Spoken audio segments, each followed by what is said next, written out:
What's going on, guys?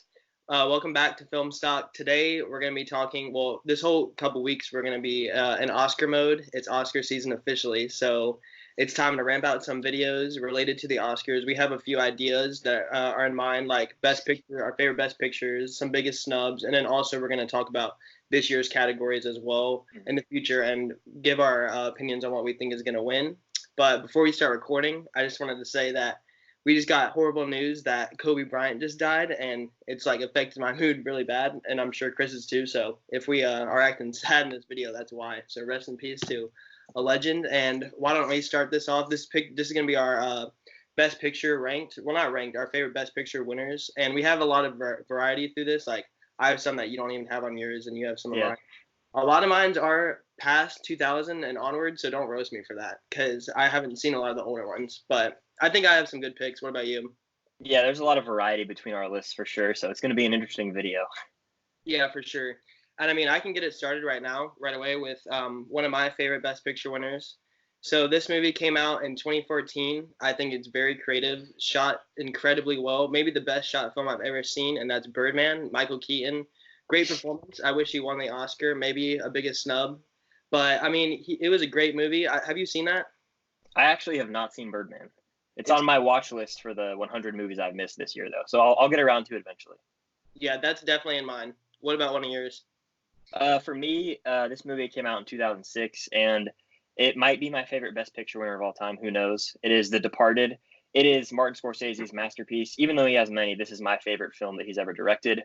The cast is just loaded, and it's really got a lot of twists and turns you don't see coming. I enjoy this movie to death. Yeah, for sure. We might talk about it again. So another one for me that I love, and this is from 2016, probably the biggest controversy at the Oscars, it's Moonlight. I do love this movie a lot, and the subject matter in this movie is very interesting. And before going into this movie, I didn't know if I was going to like it, but a big reason why I do love this movie, and it's on this list, is because of Mahershala Ali's performance. It's the first time I've ever seen him, and it's a powerful performance from him. Even though he's only in the first act of the movie, like, it's just so like remarkable what he does, and he won the Oscar for this movie, and I definitely think that it's his better work over than Green Book, even though he's in it less than he is in Green Book. Yeah, I have also not seen this movie. There's a trend you'll see. I haven't seen a lot of the recent Best Picture winners for some reason. I've seen the other nominees, just not the movie that ended up winning. But the next movie on my list is going to be Gladiator, which came out in 2000, and this is an epic of a film. It's the first fantastic Joaquin Phoenix performance I've ever seen. And Russell Crowe is outstanding in it as well. It's just an epic film. Yeah, for sure. I need to see that movie. I haven't seen it all. I've seen the clips of it, and Joaquin looks really good in it, but I definitely need to watch that. That's on my list to watch. Yeah, you definitely check it out. So next up for me, this movie came out in 2013, and I think this is probably the most powerful Best Picture winner of all time, and that's Steve McQueen's 12 Years a Slave. I also don't think you've seen this one, but it is super good, and what he did with this movie just blew me away. It is definitely the most emotional movie I've ever seen. It gives me a lot of emotions whenever I watch it, but by the end of it, the journey that he takes us on with Solomon, that's Chiwetel Ejiofor, is so good, and it's so rewarding in the end. And I mean, Lupita Nyong'o, Michael Fassbender, Paul Dano, like everybody in this cast gave a great performance, and it was just a very powerful story. I'm glad it won Best Picture that year. That's also on my list this year, so like I have a lot of catching up to do for sure. But my next movie came out in 1995, and that is Braveheart, a 3-hour-long epic film. And I absolutely love this movie. There's controversy around Mel Gibson, but he's great in this movie, and he also directs the hell out of this movie. And I enjoy rewatching this one every now and then. Yeah, for sure. I need to see Braveheart all the way through. Like, again, like Gladiator. I've seen, like, bits and pieces of it, but it looks epic. That's one I need to watch for sure because definitely. So this came out in 2007. And it's A Country for Old Men, the Coen brothers, their best movie, one of the best movies of all time, has so many great performances in it. But of course, Javier Bardem is so stand out in this movie as the villain, and he's just so scary in this movie. Like, scary. Yeah, as Anton Chigurh, he's one of the best antagonists, and I'm so happy he won the Oscar because that movie's fantastic. Yeah, for sure. And that like story that they take you on, like with Josh Brolin, like discovering the case and then like going through the hotel, like the shootout, all that stuff. I just my eyes could not be taken off this movie when I was watching it. And then at the end when like Chigurh gets in that car accident, it's just so crazy. Like it's just so crazy that that's what like almost stopped him right there. The Coen brothers, this is their masterpiece, I think. Yeah, for sure. It's their best movie. So next up on my list is Forrest Gump, which came out in 1994, and this is one of the best years for movies. Forrest Gump won over The Shawshank Redemption and Pulp Fiction, which are two masterpieces, and I also think Forrest Gump falls in that category. Tom Hanks gives one of the best performances I've ever seen, and this movie's endlessly rewatchable. So quotable, and I love. If it's on TV, I'm gonna sit down and watch it. I know you don't really care for this movie, do you? Yeah, no, I mean, I this is one of the movies that I get a lot of hate for, like not liking it, but I mean, it's my opinion, so I do Yeah. think Shawshank or Pulp Fiction should have won that year for sure. It's kind of ridiculous that Forrest Gump did win, but I mean, it is what it is, and Tom Hanks gave a good performance in it, but it's not as good as this movie I'm about to say, which came out in 2006, and that's The Departed. I'm pretty sure you already said it. Yeah. And damn good movie right there. I mean, it's not my favorite Martin. It actually might be. But Martin Scorsese just did a hell of a job with this Oh movie. yeah. Twists and turns throughout it are so good. Mark Wahlberg, his best performance. Leo is so freaking good in this. Matt Damon is such a rat. And I just like loved this movie. Like everything about it I loved. It's perfect.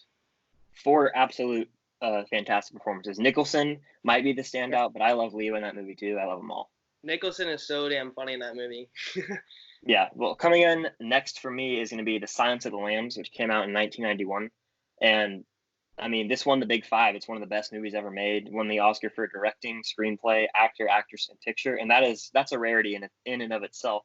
So this movie could not miss my list. Yeah, and I'm gonna add on to more of that because Silence of the Lamb is the next movie I was Mm. gonna bring up, and I just love this movie. It won all five of the best, like the Big Five at the Oscars, which no movies like really. I mean, a few movies have done, and that's one of them. And I mean, just this movie is so great. The story of Clarice and Hannibal going back and forth, meeting each other, and then finally at the end taking down Buffalo Bill. It's just such a good movie. I just loved what the director did with this. I can't remember his name right now, but I think Jonathan Demme. yeah, Mm-hmm. and he did a great job. He won Best Director, but I mean, this is the one of the best horror movies mixed with like a crime thriller type, and I just love the themes mixed throughout this movie. It's really good. Yeah, I think Anthony Hopkins gives one of the best performances ever. Yeah, for sure. He's a great, like, iconic villain. Hannibal Mm. Lecter, so good. Oh yeah. So next up on my list is Rocky, which came out in 1976, and this is one of the most motivational movies I've ever seen. The sequence where he runs up the stairs and the iconic music's playing gives me chills every time, and I always want to go run after I watch this movie. Stallone is the underdog, and this movie is perfect to me. I love it. Yeah, I mean, Rocky's great. It actually almost made my list. It probably would have been on there, like, at the bottom spot, but this movie that I'm about to say is the last movie I have on mine, and then you can just finish it out with yours. Because I haven't seen a lot of the movies pre, like, 1999 that have won Best Picture. I've seen the other ones that were nominated, like Pulp Fiction and some other stuff, but I haven't seen the winner. So for me, I think that the defining Best Picture winner of all time, and it is my favorite Best Picture winner of all time, which came out in 2003, and that's Lord of the Rings: Return of the King. Amazing movie on every level, like the spectacle, storytelling, the visuals. Peter Jackson did a damn good job with this movie. It won a shit ton of Oscars, and it deserved it. I mean, it won like pretty much everything, and that year was so competitive too. And for it to come out on top was like just showed how great that movie was. Great wrap up to the trilogy, and like it's a long movie, but like I feel like it deserves to be that long. And the last act is just like perfection. And Viggo Mortensen in this movie, I think, is great as well. Definitely the standout of this trilogy. Yeah, I think that they also rewarded the Lord of the Rings franchise as a whole by giving this movie all the awards. It's fantastic for sure, and you can just tell that they didn't want to give it to the first two, so they piled on for this movie, rightfully so. Well deserving for sure. Mm-hmm. So the next movie on my list is The Godfather, which came out in 1972, and this is one of the best movies ever made. Marlon Brando gives arguably the best performance ever. I mean, if we're being honest, and Al Pacino as Michael Corleone is great. Just the mob aspect, it's the epitome of a mob movie, in my opinion. One of the best scripts ever. Francis Ford Coppola directs the hell out of it, and if you haven't seen it, you should check it out. But next on my list is actually a musical, The Sound of Music, which came out in 1965, and Julie Andrews gives one of the best performances by a female I've ever seen. The music is stellar. Christopher Plummer is actually the dad in this movie, and it's really entertaining to see him, and just the story involving the Nazis and everything. It's such a classic story, and it's very heartwarming, and I enjoy watching this musical every now and then. And then I've got two more here. I've got On the Waterfront, which came out in 1954, and you could argue that this is Brando's best performance over The Godfather. What's up? I haven't even heard of that movie. You should check it out. It's a really good one. Elia Kazan directed it actually, but it's about like the workers' unions back in the day on like the docks and stuff. But it's a really interesting movie. There's an iconic scene with Brando where he's like, I could have been a contender and all this. That's one of the it's one of the most quoted scenes, and Yeah, it's really I've good. heard that quote, like when he's like, "I could have been a star." Yeah, that one. And then the last movie I have here is Casablanca, an all-time classic, came out in 1942. I just love the romance in this movie. It's perfect. The character of Rick is great. Seeing him interact with Victor Laszlo and I can't remember the girl's name off the top of my head, but all that's great. It's a romance story, and it takes place in the war, and I love seeing the interactions in that movie, and it's definitely a classic. I need to see those last three that you said for sure. Yeah. I mean, I hadn't even heard of On the Waterfront, so that's definitely gonna be on my list. Yes. But hopefully you guys liked our picks. Hopefully they weren't too 2000s for you. Especially, I definitely need to branch out and see more of the 1990s and past that Best Picture winners for sure. Yeah, and there's definitely a lot of Best Picture winners that I have seen that didn't make the list, and there's a lot that I haven't seen that I definitely plan to watch in the future.